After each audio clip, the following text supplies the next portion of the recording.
कभी सोचा है अगर जंगल खुद तुम्हें पुकारे तो क्या तुम मना कर पाओगे? एक ऐसा जंगल जहां पत्ते नहीं सरसराते पर आत्माएं फुसफुसाते हैं, जहां कंपास पागल हो जाता है और सोच तुम्हारा दुश्मन बन जाती है। यह कोई कहानी नहीं, ये वो जगह है जहां जिंदगी से ज्यादा मौत की मौजूदगी भारी लगती है। जापान का आओकी गहरा फॉरेस्ट, जहां हर पेड़ के पीछे कोई अधूरी आत्मा छिपी है और हर फंदा किसी की आखिरी सांस से महकता है। लोग यहाँ घूमने नहीं आते, वो यहाँ खींच कर लाए जाते हैं, अपनी मर्जी से नहीं, किसी और की आवाज पर। और अगर तुमने उस आवाज को सुन लिया तो लौट पाना मुश्किल है, बहुत मुश्किल। अब सुनिए एक सच्ची भयानक कहानी, आवाजें जो वापस बुलाती है, आओकी गहरा की उन आत्माओं की जो आज भी नए शिकार ढूंढ रही है। कभी किसी जगह की खामोशी चीखों से भी ज्यादा डरावनी लगती है। आज मैं तुम्हें ले चलने वाला हूँ उस जंगल में जो जिंदा है और जहाँ जाने वाला हर इंसान वापस नहीं आता।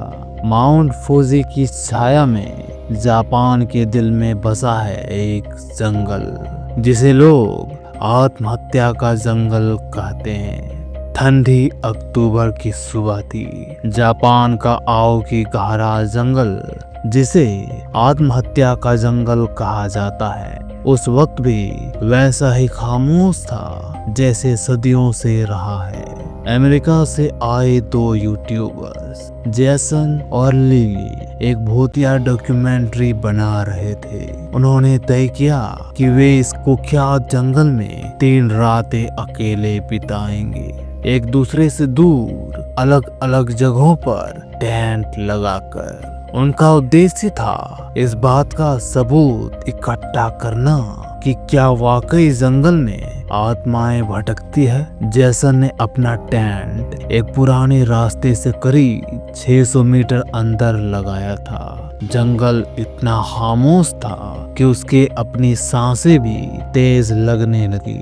न कोई चिड़िया, न हवा की सरसराहट, बस एक भारीपन, जैसे पेड़ों के बीच कोई सांसें रोककर देख रहा हो। आधी रात को अचानक टेंट के बाहर कुछ खरोंचने की आवाज आई, किसी भारी चीज की जो धीरे धीरे रेंग रही हो। फिर एक धीमी स्त्री स्वर की आवाज, ओ कोरी वापस आओ। जैसन चौंक गया। आवाज टेंट के अंदर से आई थी। अगली सुबह जैसन ने लिली का टेंट तलाशा, लेकिन वहाँ सिर्फ एक खुला टेंट था। कैमरा टूटा हुआ, सामान बिखरा हुआ, एक पेड़ के तने से लाल रस्सी बंधी हुई थी जो धीरे धीरे गहराई में जाती दिख रही थी। जैसन ने उसका पीछा किया। उस रास्ते पर उसे जली हुई कागज की गुड़ियां दिखी, कुछ काले रंग में डूबी हुई और कुछ खून जैसी लाल में। फिर रस्सी एक पेड़ पर जाकर फांसी के फंदे में बदल गई। नीचे एक नोटबुक रखी थी, लिली की लिखाई में नीचे एक नोटबुक रखी थी जिसमें लिखा था, वो मुझे पुकारती है, वो जानती है मैं मरना चाहती हूँ, लेकिन मुझे मरना अच्छा लगने लगा है, जैसे मौत ही शांति है। जैसन ने उस रात कैमरा ऑन किया और खुद को रिकॉर्डिंग किया। आंखें लाल, चेहरे पर डर और थकावट। वो कह रहा था, अब वो मेरी आवाज में नहीं बोलती, वो लिली की आवाज में बोलती है। रात के 1:30 बजे कैमरे में कुछ रिकॉर्ड हुआ जिसे देखकर रेस्क्यू टीम भी सहम गई। जैसन अपने टेंट के अंदर था, कैमरा सामने, और पीछे टेंट के दरवाजे से एक सफेद मरे हुए चेहरे वाली लड़की झांक रही थी। लिली वो मुस्कुराई और फिर गायब हो गई। तीसरे दिन एक हाइकर को जैसन जंगल के किनारे फर्श पर पड़ा मिला, नंगा, कांपता हुआ, शरीर पर खरोचे के निशान और मुंह से बस एक ही बात, वो अब लिली नहीं है, मत जाओ वहाँ। आवाजों पर भरोसा मत करना।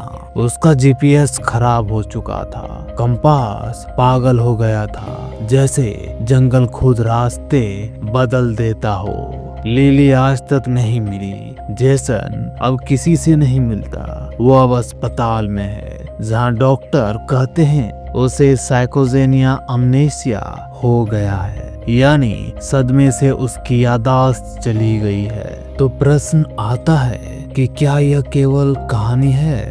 नहीं, आओ की गहरा जंगल में हर साल दर्जनों लाशें मिलती है और कई फॉरेस्ट रेंजर ये बात कह चुके हैं कि वहाँ की हवा में कुछ ऐसा है जो लोगों को मौत की तरफ खींचता है। कई पर्यटक कहते हैं उन्होंने वहाँ लटकते हुए साए देखे हैं। किसी ने उन्हें नाम लेकर बुलाया और किसी को तो फंदा खुद ब खुद अपने गले में कसता महसूस हुआ।